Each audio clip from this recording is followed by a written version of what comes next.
Hello everyone, and welcome to the very first episode of Are We Geniuses, a place for people who think they know everything to realize that none of us know anything. I'm Sierra Parr. And I'm Jacqueline Ryer. And we're joined today by resident doomscroller Dylan Orsolini. Heyo! As we ask ourselves the question, are we geniuses? Or are we just chronically online?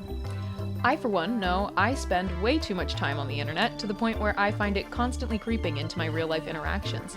Today, we're going to take a closer look at some of the ways platforms like Twitter and TikTok have created a never-ending cycle of hot takes, and how constantly having an opinion becomes, honestly, exhausting.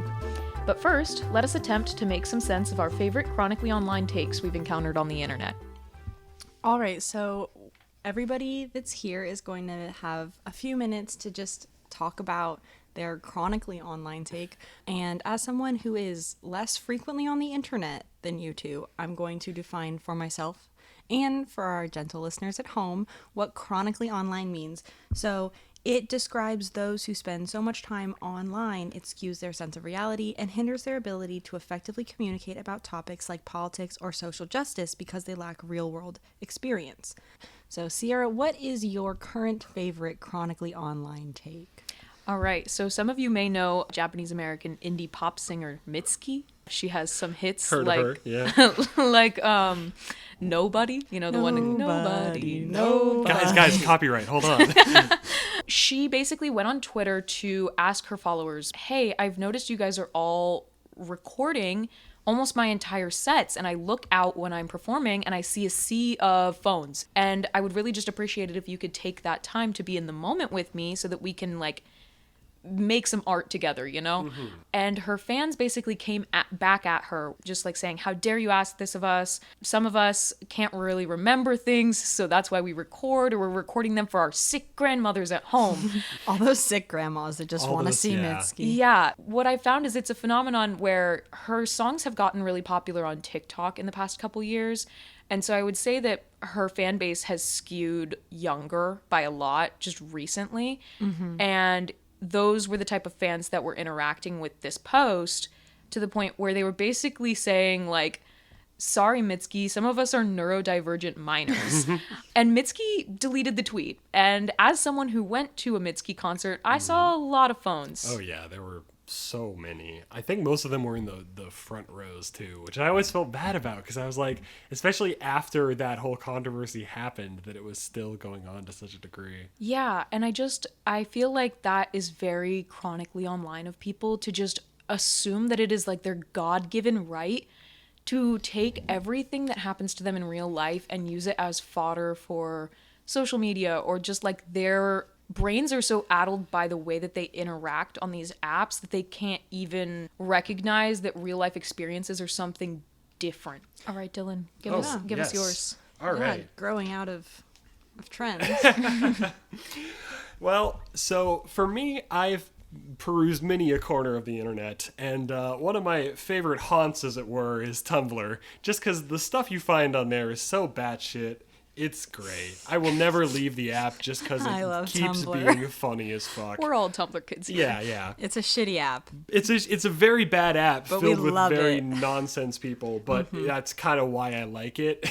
Bring back Tumblr porn 2K22. One of the things that I always found funny about Tumblr is just how people would come out there swinging with full confidence, just the wildest shit you've ever heard in your entire life. Obviously. The example that always springs to mind, there was controversy around whether or not it was okay for a demographic group to make up their own slur for themselves, specifically in order to reclaim that slur and use it for themselves and between themselves. They could have framed it in a way where it wasn't a slur. It could have just been like, oh, this is a term we use for each other. No, that was the other thing, like, too. why does They it have to be a specifically slur? say we should make up a slur for ourselves just so we can use it amongst ourselves. I hate to ask, but like, what community was this? Yeah. I was hoping it was something no, bizarre. it wasn't super bizarre. Furries. I'm sorry. That's literally what I was thinking. I was like, are furries gonna come up with slurs? Wait, I feel like I saw that furries were saying that something was a slur. Ooh. What was Yeah, it was no. was It like wasn't. It was ooh was appropriation. cultural appropriation Ooh was from cultural appropriation. from furries. As a non-furry, I'm not allowed to say ooh woo because I'm appropriating their culture. What People for a year while. was this? I think I first saw it probably around 2014. I Okay. would have to say. Okay. Yeah. Okay. Like no context. Shit was yeah. wild in Shit was 2014. wild. I get it. But that is worth noting because it's not like chronically online takes are a new thing. No. Oh gosh, they're no. they're as old as the internet itself. Mm-hmm. As soon as you give people a platform where they have a voice to spout every opinion they want, Well, they will spout every opinion they have. Okay, well, thank you so much for sharing that. Mm-hmm. I will share my little blurb. Recently, Coachella happened. Coachella? Where the hell have you been, Loca? It's been 2 years. It's been 2 years, been 2 which means the internet is popping off about Coachella, mainly because we haven't missed it that much.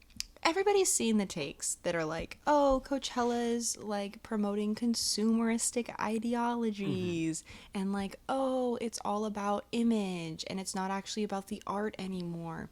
But the best one was from this girl who was like, yeah, all of those, whatever. But they're not getting high enough. The influencers are not doing enough drugs. She wants to see people like just batshit at Coachella, which honestly, isn't that why music festivals were created in the first place? As a safe space to do drugs, listen to music, and fully experience what was intended. So I think it's a good take. She has gotten backlash because I can't imagine why. her descriptions were wonder. really bad. They were like, she wants people to be passed out. She wants girls to have like super dilated pupils to super the point that they wasted. have no idea what's Tea happening. saucer eyes. Yes. Claps, girly. Like, yeah, let's see people fucked off their mind and let's see them really enjoying the music. As someone who's been to Coachella, basically all you do out there is, for the periods that you're listening to music, you're like, yeah, this is really nice. I enjoy this. For all the other time that you're there, you're like, I'm so hot. It's so dusty. I want water. My phone's out of battery. I literally want to die. But that 10% though. Yeah, like when you see, I saw Lady Gaga. That's cool. It was Yeah, nice. That's cool. But also I got extremely contact high and fell asleep on the ground and had a security guard Oh wake my me God. up. Jesus Christ. That's what this girl wants, though. Thanks for She would fulfilling hear her that dream. story and be like, good for you. Good for you. Good for you. So we're gonna transition into the main part of our conversation now. And I think that it's just really important for us to kind of recognize that this moment that we're in with the internet and internet culture, where it just seems like a really dark time, the political timeline has kind of just merged with the internet at this point. It's all one, it's all very polarized. It's not great. And I think it's really important that we recognize that the internet didn't like start out with these bad intentions, and like people contributing content to the internet didn't either. Remember the blog era? Where I see the start of people initially being able to contribute their opinions online and having them be valued are websites like Yelp and Yahoo Answers. Oh, yeah. Remember Yahoo Answers, Oh, guys? They killed it. I was so sad. I love still Yahoo exists. Answers. It still exists as an archive, but Yeah. the website itself is Really? permanently Yeah, you shut didn't know that down. they shut it down? Yeah, like, no. was that like 2 years ago? It was about I think 2 it was in years ago, 2020. Anything that happened between now and 2020 does not Does exist. not need to be answered. I don't know really like where we went wrong. Like I guess know where we went wrong, and that was with social media. I think that the advent of social media just in general was the turning point for the internet, where it started to deteriorate from there. Like Facebook, Twitter, that kind of stuff. It in theory connected us, but also just it's an echo chamber at this point where we're just shouting into a void and only hearing back the things that we want to hear back. This is what I mean when I say the internet is like a field full of quicksand. Because you really do just start getting sucked down deeper and deeper into whatever you engage with. And especially, that's why chronically online as just a whole concept can be so dangerous. It's because, like, if you're not actually engaging with reality, it's so much easier to suck you into a fantasy. I just want to know what your guys' relationship was with the internet in its fledgling stages. For all of us, we are what I would consider elder Gen Zs. We were all born in 99 or 2000. We kind of really grew up with the internet, but not in the way that the internet has always existed in the form that it exists now. We grew up watching the internet also grow with us. And so I would say from ages 5 to 10, what did that look like for you? Dylan, you go first. All right. Well, we did have a computer at my house that me and my sister were allowed to use. It was downstairs, like right next to our kitchen. There wasn't really much that I wanted to do on the internet for the majority of the time that we had it. Most of that was just so I could play computer games or occasionally message a friend or something like that. Y'all remember chain emails? Yeah. No. What? I was not part of that generation. Rip. Loved chain emails. Like, okay, can you describe? Like, forward this to 5 people or you'll have bad luck Oh. for 7 years. I What's the didn't have origin of those. like this post or you'll be cursed or Yeah, whatever? I never got those. I got the, like, poetry ones. That is, now that I think about it, that is kind of how most social media apps today are set up. They're just big chain emails. You tweet out a thing, it goes to everyone who follows you, and then they're supposed to retweet or like, which shows it to everyone they follow, and so on and so on and so forth. How did that evolve into The first internet- very chronically Yeah, online? the very Dylan? chronically online take. It pretty much went in the avenue of video gaming. Club Penguin was probably... Club Penguin and Penguin. Webkins, I think, were the two websites that I would play with people from school. We'd like all agree all right, we're going to meet on the iceberg server and we're going to try to tip the iceberg. Fly High, Club Penguin. Yeah, fly high. It was honestly just a way to keep up with people. I didn't really get into social media until probably the end of middle school / early high school. I started with Instagram, I think, and then it was like Instagram and Tumblr were the two social media apps that I started with, which honestly, I don't really count Tumblr as a social media app. Tumblr is where I go to watch a bunch of people write random bullshit. I don't know any of them. I just go But for the that's still, fucking show. it's still social. Like, you can Sure, count yeah. that. I'll count it for Sure. you. I didn't get Twitter until college, actually. Well, how do you feel like the age that you got those social media apps has like affected you as a person? I feel like I had a slightly different experience than a lot of people, whereas like I was never really invested in Facebook and Instagram beyond my immediate social sphere. Like I never wanted an audience or like to become viral or anything. I'm not gonna say it gave me ADHD, but it definitely didn't help. No, it fed the... It fed the Lack of- ravenous beast of attention like spans being very, very short. It's something I've definitely noticed. I actually am kind of like, I don't play that many video games anymore because if I have a free hour, occasionally my brain will just default to, all right, I'm going to go scroll on Twitter for a while. That is, I feel like, the most harmful part of it for me is where it's like I have things that I want to do or things that I find fun that I just don't do because they're not as instantly gratifying as Yeah. going on the first social media app that pops up. So, Jacqueline, take us back to what little Jacqueline was doing on the internet circa 2005. Circa 2005, I was doing absolutely nothing on what we consider to be the internet. I kind of forgot until recently. I loved watching TV. Like, I didn't have like a Gmail phase. I didn't have like a early Tumblr phase or anything like that. I watched TV on like YouTube. Yeah. Like, not YouTube videos, TV shows that were illegally uploaded Yep. to YouTube. You get like episodes of Survivor that are like chopped into 3 pieces. Yes, or movies where it's like part 1 through 25 and you watch them in 4-minute increments. And that kind of evolved. I think I got Instagram when I was 12. I remember it really vividly. I had just finished watching a Holocaust movie and I was So, in the mood. I was really sad. I was at a lake and I was alone. My brothers were like riding their bike and I was just like sitting on a rock by myself listening to Katy Perry on repeat. And you're like, this is a premium aesthetic. I gotta capture this. Yes, literally that. I took a picture of my brother riding his bike. It was my first ever Instagram Aw. post. That's how I kind of started with the internet, I guess. And like, how do you feel like social media engagement from the time you were 12 on Instagram shaped like you through your formative years, I would say. Yeah, not to get too deep, but like I was definitely the kid that was like, nobody likes me. I hate myself. And so Instagram was always one of those things where it's like, oh, I don't get very many likes and people don't like me. And it just kind of perpetuated that idea of like, oh, you just need to work harder or do it better or look a certain way or act a certain way.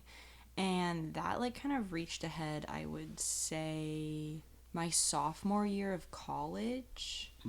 And that's when I was like, okay, not like a hard break where I was like, you need to stop, but more of just like I stopped engaging because I just felt shitty about it. Really what it comes down to is I cared about like getting likes, but not because I wanted likes, just because I was like, I want to know if this picture is as good as other pictures. But really that's not how social media works. Yeah. It's not like, oh, this picture is prettier than other pictures. It's just, oh, there was more overall engagement with the app when you posted it, so you're gonna get higher amounts of likes. I work in social media, and that's the only social media I have on my phone anymore, plus TikTok. Sierra's kept me on that app, so you can either blame her or thank her. For our listeners, I just winked at Jacqueline. And honestly, it was kind of nice. Her taste is immaculate, which is a great segue to how did you start on the internet and how did you become so tasteful? Well, not to toot my own horn or anything, She's tooting. Toot toot. but I started the internet in a very superior fashion. Do you guys remember girlsgogames.com? No, I was not allowed Girls Go Games. I did coolmathgames.com. Cool Math Games was it, though. Seriously, though, in all seriousness, I was like Dylan. I had Club Penguin. I had Webkins. I was not allowed on YouTube at all in my house.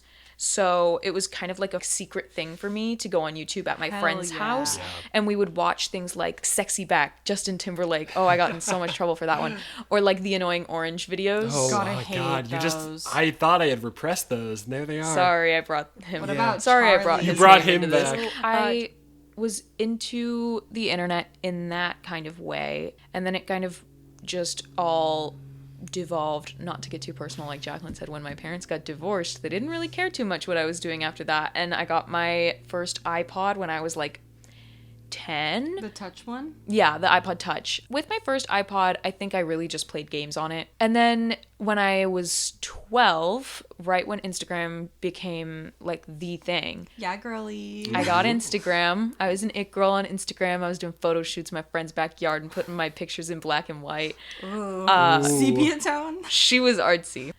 Then I got really into movies, and so Tumblr was the place for me. And then all my friends had Twitter, and I like laughing, so I got Twitter.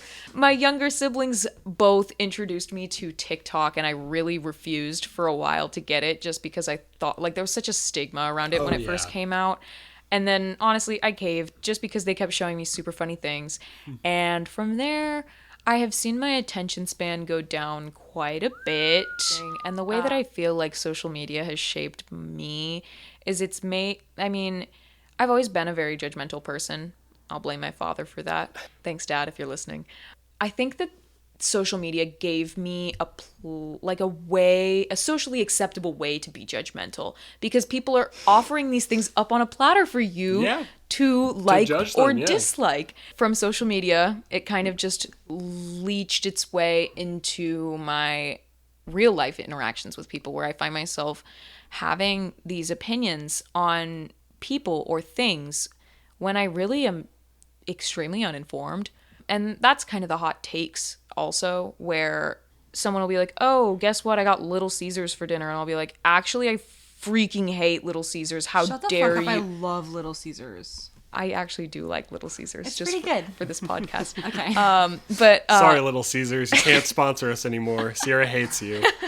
There's a difference between being judgmental and being reactionary. Yeah. Which I feel like a You're lot of judgy, but not reactionary.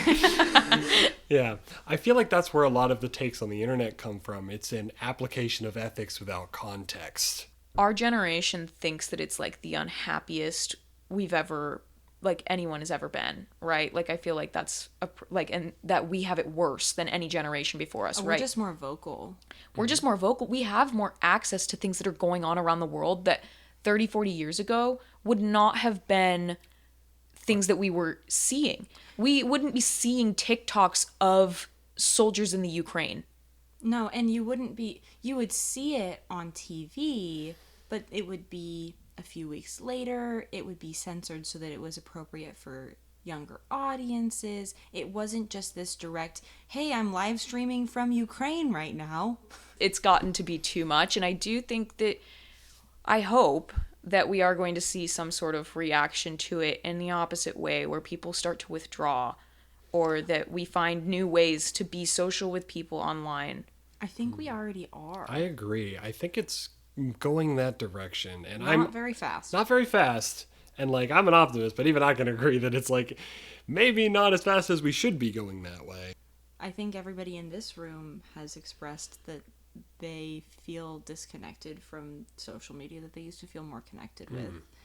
That's how that starts, in my opinion. I think that it is now a great time to lighten the mood. Oh, good. With a 3, 4?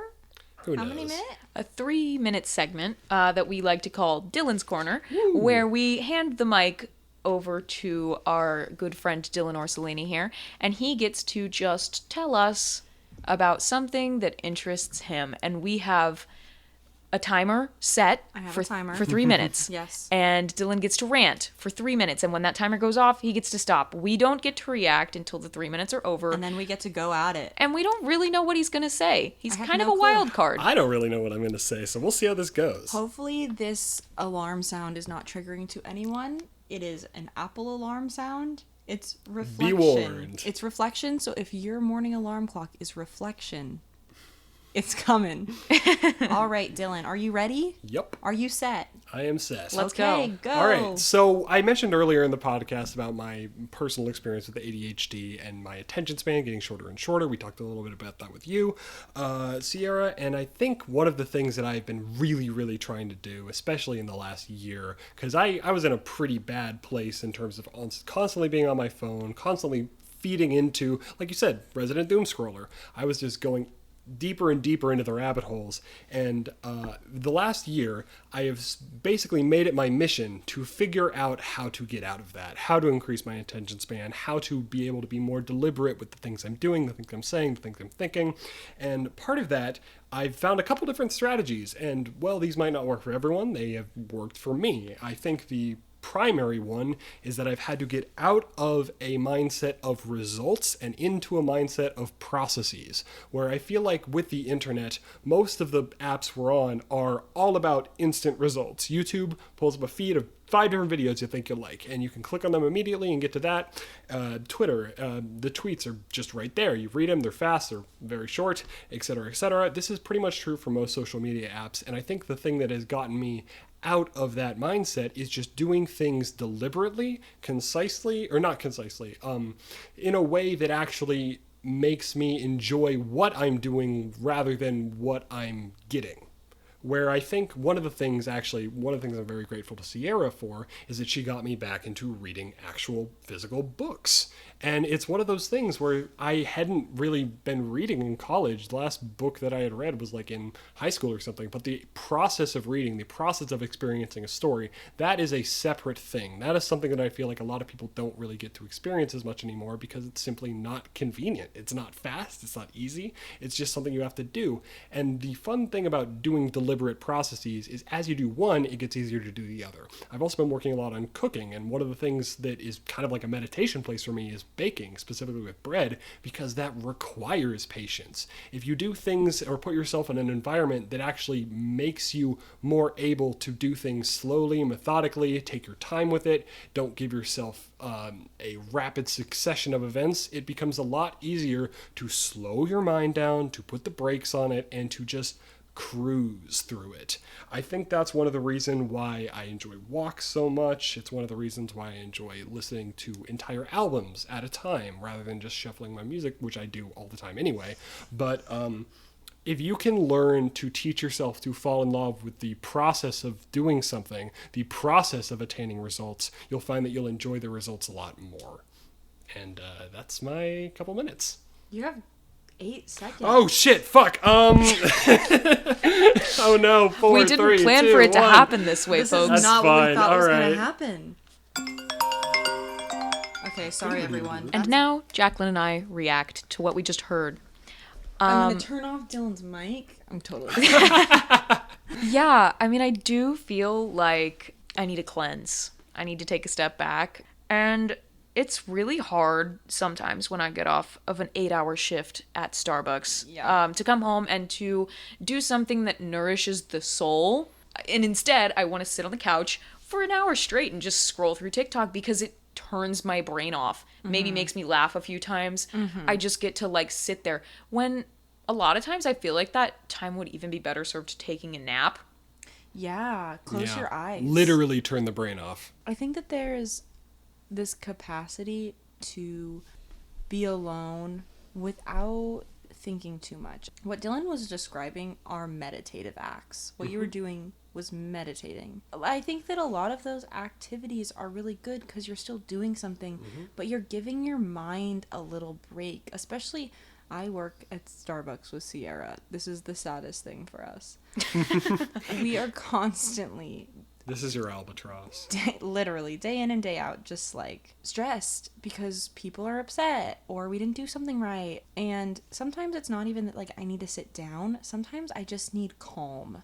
So I think just like what we can probably take from what Dylan has told us is that even though it's the easy thing to do is to pick up your phone, a lot of times it's just thinking of all the things that you have that you can do, and it's just making yourself do them, and then after that it feels nice, you know? Like I have journals I'm behind on. I should come home from work and just jot one of those out. Like, or take a nap. Or, you know, just wipe down one piece of my house that needs to be wiped down. It is a process. You're right. It's not results. Like, I shouldn't be thinking like, oh, I'll feel so much better if I do this. I should just be focused more on like, this should be done, so let's do it. And not this should be done, so let's do it. But I have this opportunity to do this thing that is going to make me feel better. I'm not gonna have to- Opportunity. That's a good literally, word. You're not going to have to deep clean your house on Sunday if you wipe down one surface every day. Or like going on a walk outside. I don't do that. No, it's so good It's for you. really nice. And I don't do it enough. There's no one step towards getting out of this well that we are in of being so entwined with the internet. I think that no one has the right answers, especially not us. And that brings us to conclude, I feel, that we are not geniuses. No. We are, Nope. in fact, just a few chronically online college kids. Totally. And on that note, I think it's safe to conclude what I suspected all along, that none of us know shit. Thanks for joining us on our adventure through the most nonsensical corners of the internet, and a huge thank you to Dylan for coming on the show. Thanks, Yeah, of course. This Dylan. was so fun. I'm your host, Sierra Parr, And I'm your co-host, Jacqueline Royer. and we'll catch you on the flip side. Bye.